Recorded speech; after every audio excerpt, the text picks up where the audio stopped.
Internet সেবা বন্ধের সময় যা যা ঘটল। চলতি মাসের শুরুর দিকে কোটা সংস্কার আন্দোলন শুরু হয়, পরে তা ক্রমান্বয়ে সহিংস রূপ নেয়। নাশকতাকারীরা দুর্যোগ ব্যবস্থাপনা ভবনে আগুন দিলে গত বৃহস্পতিবার 18 জুলাই রাত 8টার পর সব ধরনের ইন্টারনেট সেবা বন্ধ হয়ে যায়। ইন্টারনেট সেবা বন্ধের সময় যা যা ঘটল থাকছে বিস্তারিততে।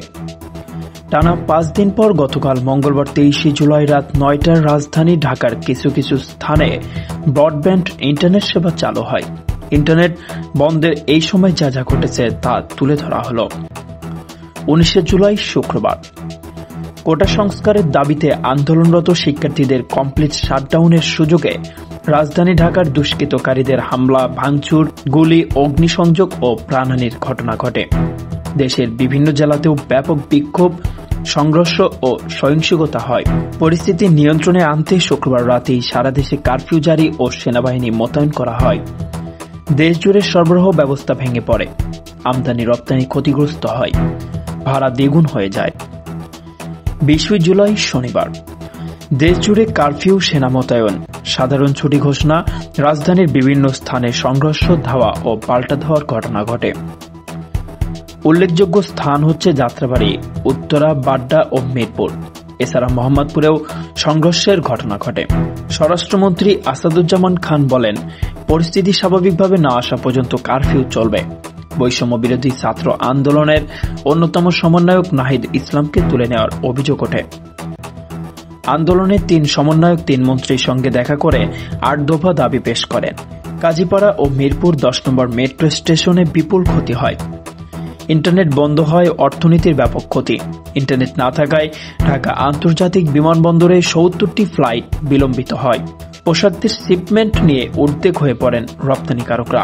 21 জুলাই রবিবার কোটা পূর্ণবহল সংক্রান্ত হাইকোর্টের রায় সামগ্রিকভাবে বাতিল করে দেশের সর্বোচ্চ আদালত রায় বলা হয়, কোটা ভোতা হিসাবে মেধাভিত্তিক 93%, মুক্তিযোদ্ধা, শহীদ মুক্তিযোদ্ধা ও বীরাঙ্গনার সন্তানদের জন্য 5%, ক্ষুদ্র নৃতগোষ্ঠী 1% এবং প্রতিবন্ধী ও তৃতীয় লিঙ্গের জন্য 1% নির্ধারণ করা হয়।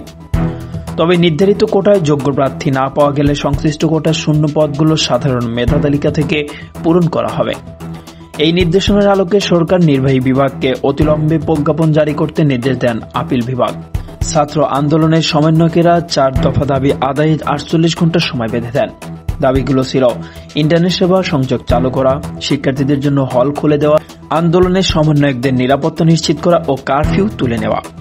মেট্রো রেল কর্তৃপক্ষ জানায়, ক্ষতিগ্রস্ত 2 মেট্রো স্টেশন মেরামত করতে 1 বছর সময় লেগে যাবে।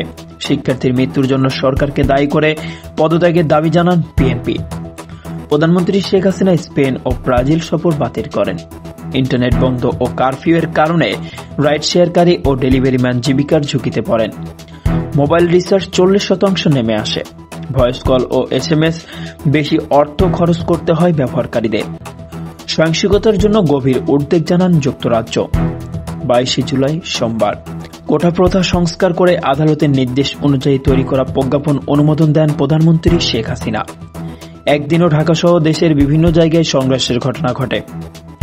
এতে অনেকেই হতাহত হন। প্রধানমন্ত্রী শেখ হাসিনার সঙ্গে দেখা করেন 3 বাহিনীর প্রধান।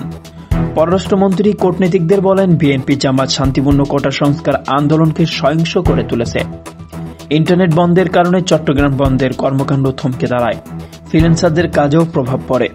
23 জুলাই মঙ্গলবার কোটা প্রথা সংস্কার করে প্রজ্ঞাপন জারি করা হয়। অস্থিতিশীলতা, শাটডাউন ও কারফিউর কারণে শিল্প কারখানা অচল হয়ে যায়। ব্যাংক ও আর্থিক প্রতিষ্ঠানগুলোর কর্মকাণ্ড স্থবির হয়ে পড়ে।